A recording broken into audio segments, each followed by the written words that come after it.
जय हिंद दोस्तों, कैसे हैं आप लोग। तो आज हम बात करने वाले हैं डेक्स्टर सीजन 1 एपिसोड 2 के बारे में। दोस्तों, अगर आपने इसका पहला एपिसोड नहीं देखा है तो आप उसे पहले जाके देख लीजिए। लिंक आपको डिस्क्रिप्शन और पिंड कमेंट में मिल जाएगा। जय हिंद दोस्तों, कैसे हैं आप लोग। तो आज हम बात करने वाले हैं डेक्स्टर सीजन 1 एपिसोड 2 के बारे में। दोस्तों, अगर आपने इसका पहला एपिसोड नहीं देखा है तो आप उसे पहले जाके देख लीजिए। लिंक आपको डिस्क्रिप्शन और पिंड कमेंट में मिल जाएगा।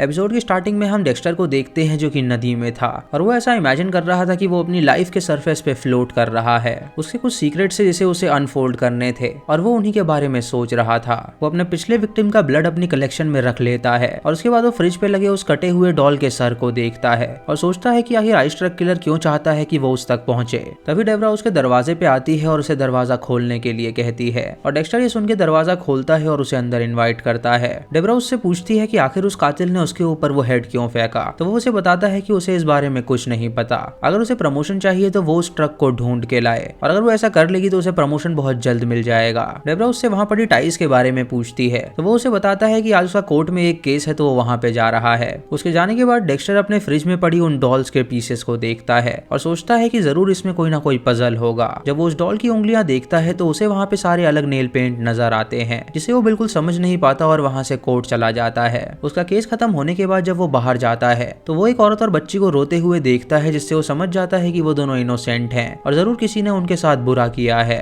वो कोर्ट में उनका केस देखने के लिए जाता है जहाँ लॉयर बताती है कि उस लेडी ने अपना बेटा खो दिया है और ये काम मिस्टर चेम्बर्स का है जो कि ड्रिंक और ड्राइविंग कर रहे थे। डेक्स्टर मिस्टर चेम्बर की तरफ देखता है और वो पहचान जाता है कि वो सच में एक कातिल है क्योंकि अक्सर एक्सीडेंट करके लोगों को मार दिया करता है। फिर वो प्लान बनाने लगता है कि आखिर वो उस आदमी को कैसे मारेगा। उसके बाद डेक्स्टर एक क्राइम सीन पर जाता है जहाँ फ्लाईओवर से कूद के एक आदमी मर गया था। लेफ्टिनेंट मरिया उसके पास आगे पूछती है कि आखिर इससे उसे क्या पता चलता है, तो डेक्स्टर एंजल और उसे बताता है करीब 60 फीट से वो यहाँ पे कूदा है जिसकी वजह से वो जमीन पे गिरा और उसकी मौत हो गई। उस लाश के मुंह के अंदर डेक्स्टर को कुछ दिखाई देता है और जब वो उसे बाहर निकालता है तो उसे पता चलता है कि वो इंसान का मांस है। ये देख के एंजल और वो हैरान हो जाते हैं और सोचने लगते हैं कि आखिर ये किसकी चमड़ी होगी। डेक्स्टर उसे अपने साथ फॉरेंसिक में ले जाता है और उसकी रिपोर्ट्स बनाता है। ऑफिस में जब वो काम कर रहा होता है तो उसकी बहन उसके पास आती है और उसे बताती है कि उसने शॉन के साथ हुकअप किया है। ये सुनकर डेक्स्टर उससे पूछता है कि वो कौन से शॉन की बात कर रही है, तो वो उसे बताती है कि जो उनका मैकेनिक है वो उसकी बात कर रही है। वो उसे ये भी कहती है कि उसने एक गेट टुगेदर रखा हुआ है जहाँ वो अपनी गर्लफ्रेंड के साथ है और वो उसे वहाँ पे अपने बॉयफ्रेंड से मिलवाएगी। डेक्स्टर इसके लिए राजी हो जाता है और उससे कहता है कि वो जरूर आएगा। तभी लेफ्टिनेंट मरिया वहाँ पे आती है और सबको बताती है कि जिसकी लाश उन्हें मिली है उसका नाम है रिकी सिमंस और वो एक अंडरकवर कॉप था। ये सुनकर सभी लोग हैरान हो जाते हैं और उन्हें लगता है कि शायद ये मर्डर होगा। कुछ देर बाद मरिया और जेम्स उसकी बीवी के घर में जाते हैं ताकि वो उसे बता सके, लेकिन जब वो वहाँ पे पहुंचते हैं तो देखते हैं कि उसकी बीवी जमीन पे पड़ी हुई है जिसके गले से खून निकल रहा है। जेम्स ये देख के हैरान हो जाता है और तुरंत उसे हॉस्पिटल में भर्ती करवाता है। उसके बाद वो सभी वहाँ पे आके छानबीन करने लगते हैं। डेक्स्टर वहाँ पे आके खून की जांच पड़ताल करता है और वहाँ पे एंजल और उसे एक फोन भी मिलता है जो कि कारा का था। एंजल जब लास्ट नंबर डायल देखता है तो उसे पता चलता है कि उसने रिकी को लास्ट कॉल किया था। एंजल वो सबूत लेफ्टिनेंट को देता है तो जेम्स उसे छीन के वहाँ से चला जाता है जिसे सभी लोग हैरान हो जाते हैं और सोचते हैं कि आखिर वो ऐसा क्यों कर रहा है। रात को डेक्स्टर रीता के पास जाता है और उसके बच्चों के साथ खेलता है और कुछ देर बाद रीता अपने बच्चों से कहती है कि वो अब सोने चले जाएं। इस उनके बच्चे सोने चले जाते हैं और वो डेक्स्टर के साथ वक्त बिताती है। वो उससे पूछती है कि आज उसका दिन कैसा रहा, तो डेक्स्टर उसे बताता है कि आज उसका दिन खून से लथपथ था क्योंकि वो एक केस पे काम कर रहा है जिसके अंदर बहुत सारा खून बहा है। इस उनकी रीता उसे किस करती है ताकि वो अच्छा फील कर सके। अगली सुबह डेक्स्टर की बहन उसे कॉल करती है और उसे बताती है कि उसे एक लीड मिली है जो कि उन्हें आइस ट्रक किलर के पास पहुंचा सकती है, तो वो जल्दी उससे मिलने आए। इस उनके डेक्स्टर उससे मिलने के लिए आता है और वो उसे वो आइस ट्रक दिखाती है और उसे बताती है कि जब वो यहाँ से गुजर रही थी तो उसने ये ट्रक देखा जिसका यहाँ पे खड़े होने का मतलब बनता नहीं है, इसीलिए उसने सभी टीम को यहाँ पे बुला लिया है और इस ट्रक को उसने ढूंढा है। ये सुनकर डेक्स्टर खुश हो जाता है और सभी टीम वहाँ पर आती है जहाँ पे जब वो ट्रक का कंपार्टमेंट खोलते हैं तो उन्हें वहाँ पे बर्फ की सिल्ली नजर आती है जिसके अंदर कटी हुई 5 उंगलियों के टिप थे।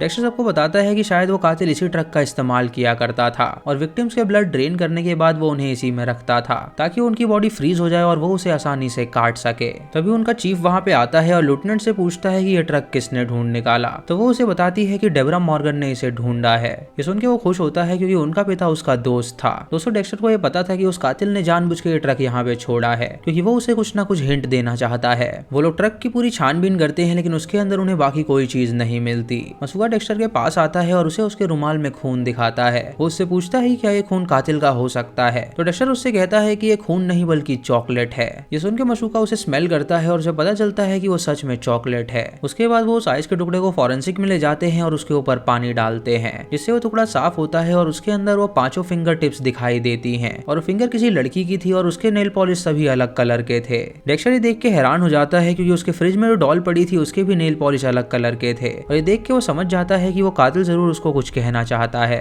कुछ देर बाद एंजल अपनी बीवी के पास फोन करता है और उससे कहता है कि उसे अपनी बेटी से बात करनी है, लेकिन उसकी बीवी उसे उससे बात करने नहीं देती, जिससे एंजल को दुख होता है और वो फोन काट देता है। दोस्तों, एंजल का डाइवोर्स हो चुका होता है क्योंकि उसने अपनी बीवी को चीट किया था और ये बात उसने किसी को नहीं बताई होती है और वो प्रिटेंड कर रहा होता है कि उसके घर में सब कुछ सही सलामत है। डेक्स्टर यहाँ पे जेम्स को देखता है जो कि बहुत ही ज्यादा चिंता में था, मानो कि वो उस ऑफिसर की बीवी को जानता हो और उसके लिए चिंता कर रहा हो। तभी एंजल वहाँ पे आता है और सबको बताता है कि जो ब्लड उन्हें कारा के रूम में मिला था उसका डीएनए मैच हो गया है, जो कि एक क्रिमिनल का है और उसका नाम है नॉर्बर्टो सल्वांतेस। फिर हमें नॉर्बर्टो दिखाया जाता है जो कि गरेरो के साथ काम किया करता था और दोस्तों गरेरो वहाँ का एक गैंगस्टर था जिसका बहुत बड़ा नाम था। तभी जेम्स अपनी टीम के साथ वहाँ पर आता है और नॉर्बर्टो को पकड़ के ले जाता है। कुछ देर बाद डेक्स्टर कोर्ट रूम में जाता है जहाँ पे उस लड़के की मौत की सुनवाई थी। वो देखता है कि वो आदमी कटघरे में है जिसने वो कत्ल किया था और वो जज से कहता है कि उस रात गाड़ी वो नहीं चला रहा था। डेक्स्टर को सुन के बहुत बुरा लगता है क्योंकि मिस्टर चेम्बर अपनी गलती नहीं मान रहा था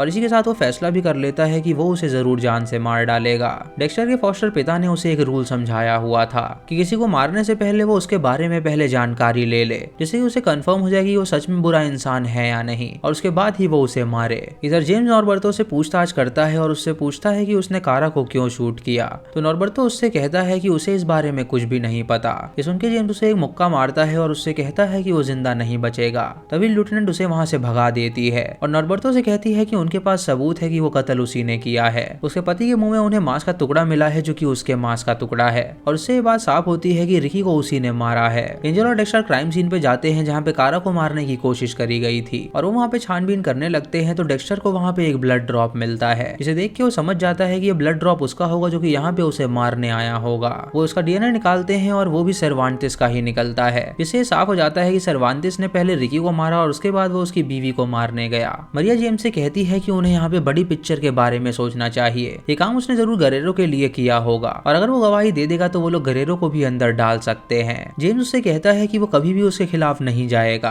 तो मरिया उससे कहती है कि वो चिंता ना करे, वो गवाही जरूर देगा। डेक्स्टर याद करता है कि एक बार उसके पिता का पार्टनर मर गया था और उन्हें ही उसके घर पे जाके बताना था कि उसकी मौत हो गई है, जिसकी वो प्रैक्टिस बार बार कर रहे थे क्योंकि उन्हें वो अच्छा नहीं लग रहा था। डेक्स्टर ने उनसे पूछा कि आखिर वो ये क्या कर रहे हैं, तो उसके पिता ने उसे बताया कि उसका पार्टनर अब मर चुका है जिसका उसे बहुत ही दुख है और इस दुख को कम करने के लिए उसे उससे बदला लेना पड़ेगा जिसने उसे मारा है। यही बात उन्होंने डेक्स्टर को भी सिखाई थी कि वेंजेंस से वो अपने दर्द को कम कर सकता है। रात को डेक्स्टर एक बार में जाता है जहाँ वो मिस्टर कमिंग से मिलता है। वो उससे बातें करता है और उससे दोस्ती करने की कोशिश करता है। जब कमिंग वहाँ से जाता है तो वो उसका ग्लास चुरा लेता है और उसके लगे हुए फिंगरप्रिंट्स को वो मैच करने की कोशिश करता है। इससे उसे उसके प्रीवियस क्रिमिनल केसेस के बारे में पता चल जाता है और वो ये देख पाता है कि उसने एक नहीं बल्कि कई सारे लोगों को मारा हुआ है। ये देख के वो सेटअप की तैयारी करता है उसे जान से मारने के लिए। इधर मरिया हॉस्पिटल में होती है जहाँ कारा का इलाज हो रहा था और वो देखती है कि जेम्स कारा का कुछ ज्यादा ही ख्याल रख रहा है, जिससे वो समझ जाती है कि जरूर उसके और कारा के बीच पहले कुछ चल रहा होगा।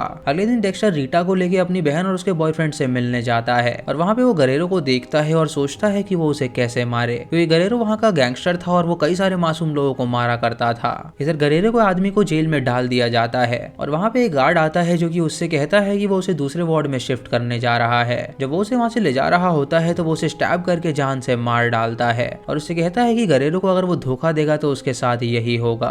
रात को डेक्स्टर रीटा के घर जाता है और उसके बच्चों को सुला देता है और उसके बाद रीटा उससे कहती है कि वो पूरी तरह तैयार है। जब वो उसे किस करने लगती है तो अचानक उसे अजीब सा फील होता है और वो उसे मना कर देती है। तो डेक्स्टर उससे कहता है कि उसे रिलेशनशिप में ये सब नहीं चाहिए, उसे बस उसे और उसके बच्चों की खुशी चाहिए और कुछ भी नहीं। ये सुन के रीटा उसे हक कर लेती है और तभी डेक्स्टर न्यूज में नॉर्बर्टो के मौत की खबर देखता है, जिससे वो समझ जाता है कि गरेरो ने उसे जेल में मरवा दिया है। अगले दिन डेक्स्टर जब काम कर रहा होता है तो उसकी बहन उससे मिलने आती है। वो उसे बताता है कि जब उसने उसकी फिंगर टिप काटी तो वो लड़की पहले से ही मरी हुई थी।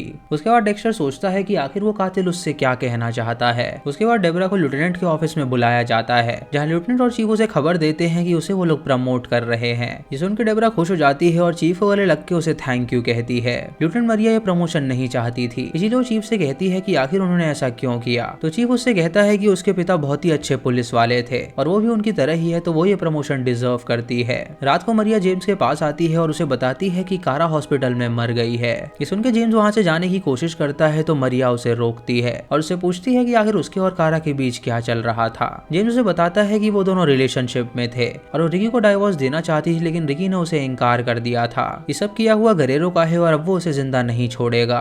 इधर डेक्स्टर कमिंग का पीछा करता है और उसके घर तक पहुंचता है, लेकिन तभी उसकी बहन उसे मैसेज करती है कि वो उससे मिलने आए क्योंकि उसे प्रमोशन मिल गया है। ये देख के डेक्स्टर उसके पास जाता है और वो दोनों सेलिब्रेट करते हैं। डेक्स्टर याद करता है कि एक दिन उसके पिता कोर्ट से आए थे और उन्होंने उसे बताया कि उसके पार्टनर को जिसने मारा है वो फ्री हो गया है। डेक्स्टर ने उससे पूछा कि अब वो आगे क्या करेंगे, तो उसके पिता ने उससे कहा कि वो ऐसे ही हार नहीं मानेंगे, वो उस आदमी को बदला लेंगे और उसे वो देंगे जो वो डिजर्व करता है। अपनी बहन से मिलने के बाद डेक्स्टर कमिंग के पास जाता है और उसे बंदी बना लेता है। जब कमिंग की आंखें खुलती हैं तो वो अपने आप को बंधा हुआ पाता है और डेक्स्टर उसके सामने आके उसकी विक्टिम्स की वीडियो दिखाता है। कमिंग उससे कहता है कि उसने इन लोगों को नहीं मारा है, तो डेक्स्टर उसके गाल पे कट लगाता है और उसका ब्लड कलेक्ट कर लेता है। वो उससे कहता है कि अगर वो सच बताएगा तो वो उसे यहाँ से जाने देगा, और ये सुन के वो सच उगल देता है और उसे बताता है कि उसने जानबूझ के उन सबको मारा था। ये सुन के डेक्स्टर उसे जान से मार डालता है और उसके बाद उसके शरीर के टुकड़े करके उसे एक पॉलिथीन में डाल देता है। उसके बाद डेक्स्टर अपने घर पहुंचता है जहाँ पे वो उसके ब्लड को अपने कलेक्शन में डाल देता है, और तभी उसकी नजर फ्रिज पे पड़ती है जिसपे एक डॉल का कटा हुआ सर लटका हुआ था। ये देख के वो समझ जाता है कि वो कातिल दोबारा यहाँ पे आया था और इस बार उसने फ्रिज के अंदर कोई भी डॉल की लाश नहीं रखी थी। ये देख के डेक्स्टर सोचने लगता है कि आखिर वो कातिल उससे क्या कहना चाहता है, और इसी के साथ ये एपिसोड यहीं पे खत्म हो जाता है। तो दोस्तों ये थी इस एपिसोड की कहानी। इसका तीसरा एपिसोड हम बहुत ही जल्द लाने वाले हैं, तो चैनल को सब्सक्राइब कीजिए और बेल आइकॉन दबाएं नोटिफिकेशंस के लिए। दोस्तों वीडियो को लाइक और शेयर करना बिल्कुल मत भूलिएगा। तो मैं मिलता हूँ आपको अगली वीडियो में, तब तक के लिए जय हिंद।